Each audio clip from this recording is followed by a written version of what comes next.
When David and Guillaume got back in touch about making Detroit, I wasn't terribly surprised they decided to make it because the fan response was so intense. So it makes sense that they would choose to do that after the enthusiasm.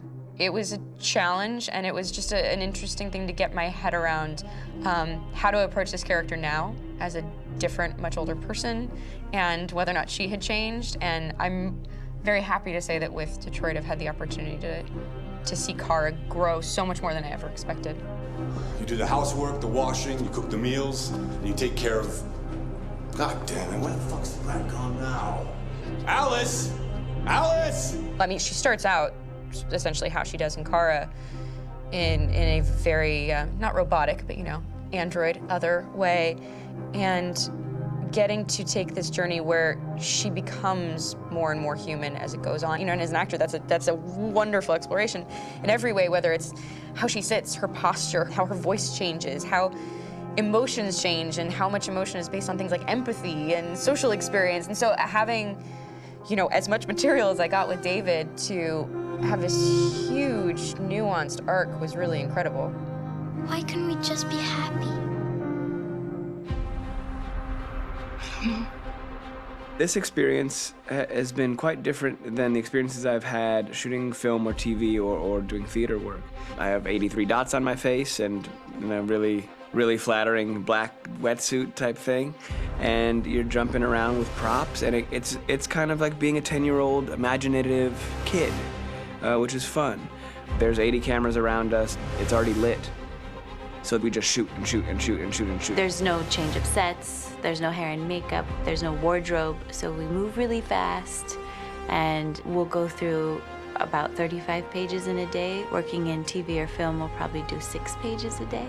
It's kind of acting boot camp. It's like working out constantly. I mean, you're doing this thing, and then you got to do something that's completely other back to back to back. And so that kind of process of working is very challenging, but it's also very exciting because you just have to keep coming up with new ideas, and your head goes all over the place because you're trying to keep track of basically 4 different storylines for each different response. You shot that girl, for fuck's sake. It was a machine that looked like a girl. Yeah, I know what I should have done. I just told you I couldn't.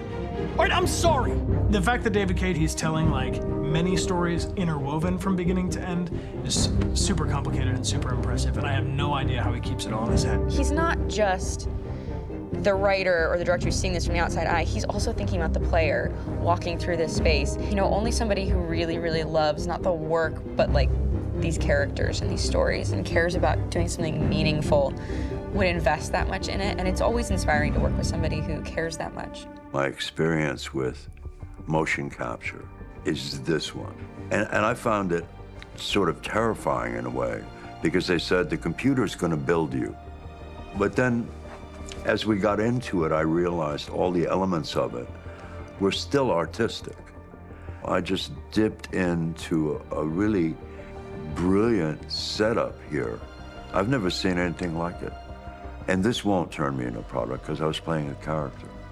So it's wonderful. In the game, Detroit comes back because of a revolutionary industrial rebirth. And there's no reason why that can't happen in Detroit, because they have such tremendous infrastructure for millions and millions of people who can very easily support, you know, a new industry. The city is really strong and resilient, but the city has also been through so much. You see the damage. But it takes that time of kind of rebuilding and reinvesting into the city that I think is happening slowly but surely. The potential of Detroit as a city is something that this game does a lot of justice to, because it would be easy to look at Detroit as some place that used to be, and that's not the case. This game provokes a lot of conversation and reflection on our potential near-future engagement with machines. That's what we are to them.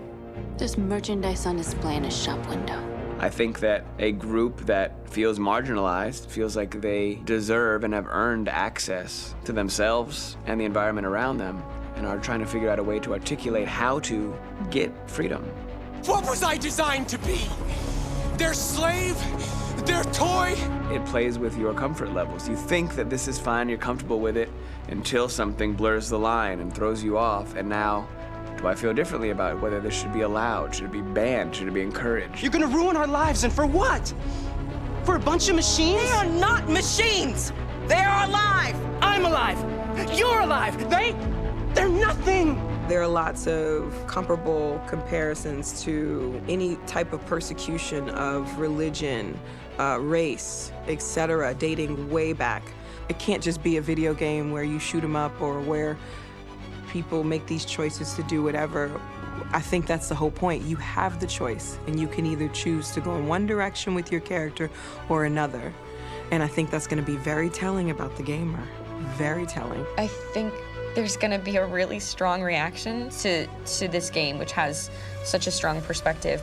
I'm that much more proud of it now to get to be a part of it because it's important. In this game, you're actively building and designing the character through not just what kind of shield does he have or what color hair does she have, but like their temperament and the way they deal with problems. The different endings to this game are so radically different based off maybe seemingly insignificant choices in the moment, but like life, they all add up. And can't play life again, though.